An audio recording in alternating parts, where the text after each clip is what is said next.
Un convoi d'environ 200 tracteurs se dirige depuis le sud-ouest de la France vers Rungis. Les agriculteurs pourraient y parvenir ce mardi en fin d'après-midi.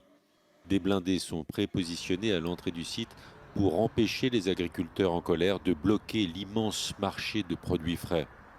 Pour essayer de calmer la révolte, le gouvernement s'est engagé à prendre de nouvelles mesures dès aujourd'hui. Autour de Paris, plusieurs centaines de tracteurs et d'engins agricoles bloquent depuis ce lundi plusieurs autoroutes.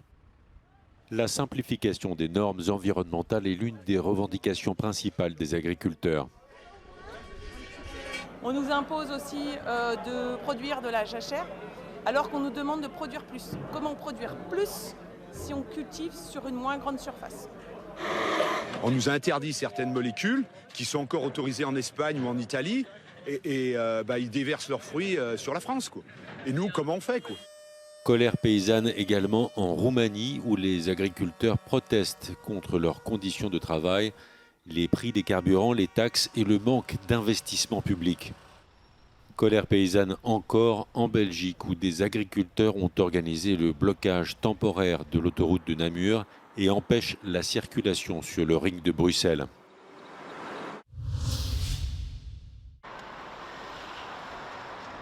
La mobilisation des agriculteurs européens ne faiblit pas. En tout, une quinzaine de pays membres de l'Union ont connu au cours des 18 derniers mois des manifestations de grande ampleur. Tout est parti des Pays-Bas, avec des rassemblements contre le projet du gouvernement de réduire les émissions d'azote à travers la réduction du cheptel. Même mot d'ordre en Irlande ou en Belgique. En Roumanie et en Pologne, les agriculteurs dénoncent les importations de céréales ukrainiennes non taxées qui déstabilisent les marchés locaux. En Allemagne, les professionnels s'emportent contre la fin en 2026 d'un avantage fiscal sur le gazole et les standards environnementaux de l'Union. Le mot d'ordre est sensiblement identique en France. Si l'élément déclencheur varie d'un pays à l'autre, tous demandent de meilleurs revenus et une simplification des normes. Il y a une demande de plus en matière d'environnement et en même temps le soutien public a fortement baissé. Si on fait un calcul simple, entre 2003 et 2023, la valeur des aides directes a baissé de 37%. Et ces aides représentent plus de la moitié du revenu agricole en moyenne européenne. Le pacte vert de la Commission européenne cristallise les tensions du secteur agricole et en particulier le programme Farm to Fork, visant une agriculture plus durable. Au départ, la Farm to Fork a été conçue comme une stratégie qui allait imposer les normes pour forcer les changements en se disant que la montée en gamme ferait que les consommateurs paieraient et que les banquiers, avec de l'argent pas trop cher, financeraient les investissements des agriculteurs. Force est de constater que cette équation aujourd'hui n'est pas possible. Les consommateurs aujourd'hui désertent les produits plus chers et on voit le secteur du bio en grande difficulté. Et aujourd'hui, la période de l'argent facile qui aurait permis des investissements n'est plus là, elle appartient au passé. Dans l'immédiat, la présidence belge du Conseil de l'Union européenne propose de réexaminer l'actuelle politique agricole commune, la PAC. On va faire une analyse comparative de la manière dont les choses se sont mises en place l'année dernière et évidemment faire sur base de cette analyse comparative, prendre les bonnes pratiques qui sont efficaces et aussi corriger et en tout cas entamer le processus de correction au niveau européen. La PAC demeure le premier poste de dépense de l'Union. Les agriculteurs savent ce qu'ils doivent à cette politique. L'enjeu pour les États membres est de trouver l'équilibre entre l'ambition climatique et la dimension économique du secteur.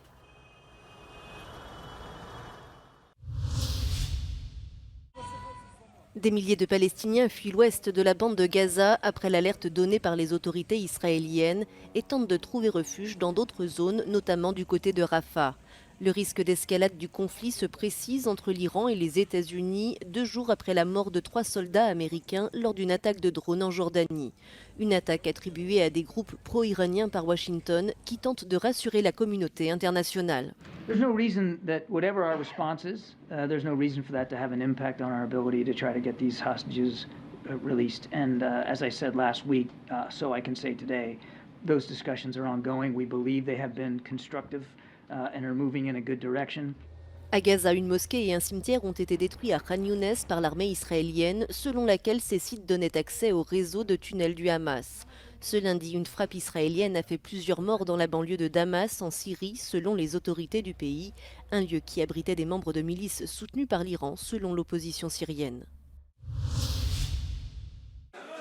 La Commission européenne va réexaminer le financement de l'UNRWA à la suite des résultats d'une enquête, mais n'a pas suspendu son soutien car aucun transfert n'est prévu avant la fin du mois de février. Il s'agit d'allégations selon lesquelles plusieurs fonctionnaires de l'Agence des Nations Unies pour les réfugiés palestiniens ont été impliqués dans l'attaque du Hamas contre Israël le 7 octobre. We are asking, first of all, the organization to carry out the investigation which it has itself announced, and secondly, we are asking them to agree to an audit to be carried out by independent experts that would be selected by the Commission.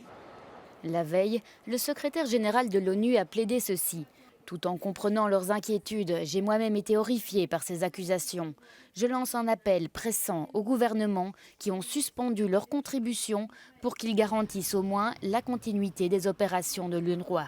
Les États-Unis, le Royaume-Uni, le Canada et 7 États membres de l'Union européenne ont suspendu leur aide, dont la France et l'Allemagne. L'Espagne, l'Irlande et le Luxembourg font partie des pays qui ont décidé de la maintenir.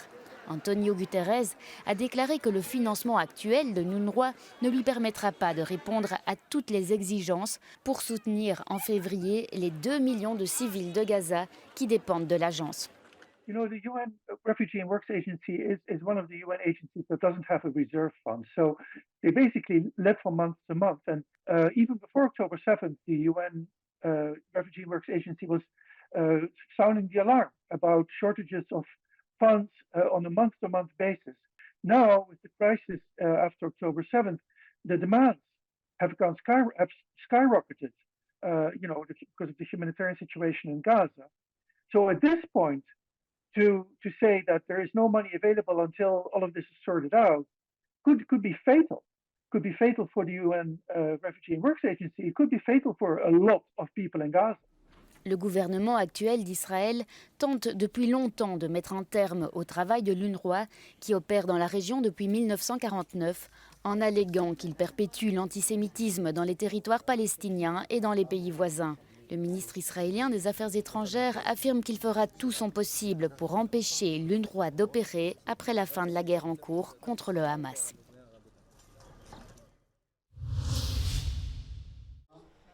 Première visite en Ukraine du ministre hongrois des Affaires étrangères depuis le début de la guerre. La rencontre avec son homologue ukrainien a eu lieu en Transcarpathie, une région qui était hongroise jusqu'à la Première Guerre mondiale. La Hongrie reproche à l'Ukraine les mesures adoptées en 2017 qui mettaient en avant la langue ukrainienne aux dépens des langues pratiquées par les minorités du pays. Talán nem túlzás, és nem veszik tiszteletlenségnek a kollégák, ha az elvárás szót használom ebben a kontextusban, amely arra vonatkozik, hogy a 2015-ben már létezett jogaikat a magyar nemzeti közösség tagjai kapják vissza. La rencontre a eu lieu en amont du sommet extraordinaire européen de jeudi, dont l'objectif est de débloquer une tranche d'aide de 50 milliards d'euros en faveur de l'Ukraine pour soutenir l'effort de guerre. À ce jour, le Premier ministre hongrois Viktor Orbán y est opposé et des négociations sont en cours.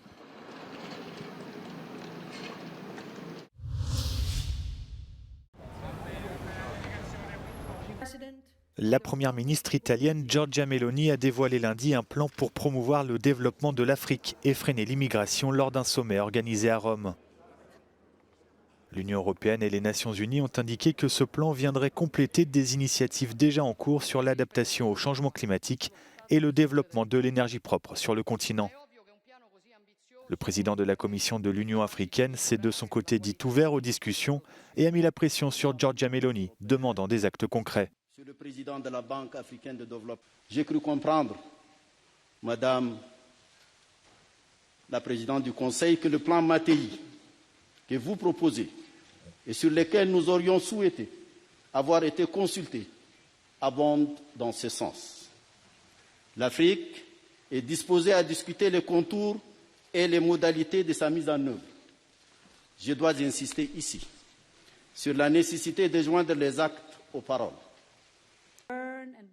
Le plan italien, qui prévoit une dotation initiale de 5,5 milliards d'euros, a été critiqué par l'opposition, qui l'a qualifié de boîte vide néocoloniale visant à exploiter à nouveau les ressources naturelles de l'Afrique.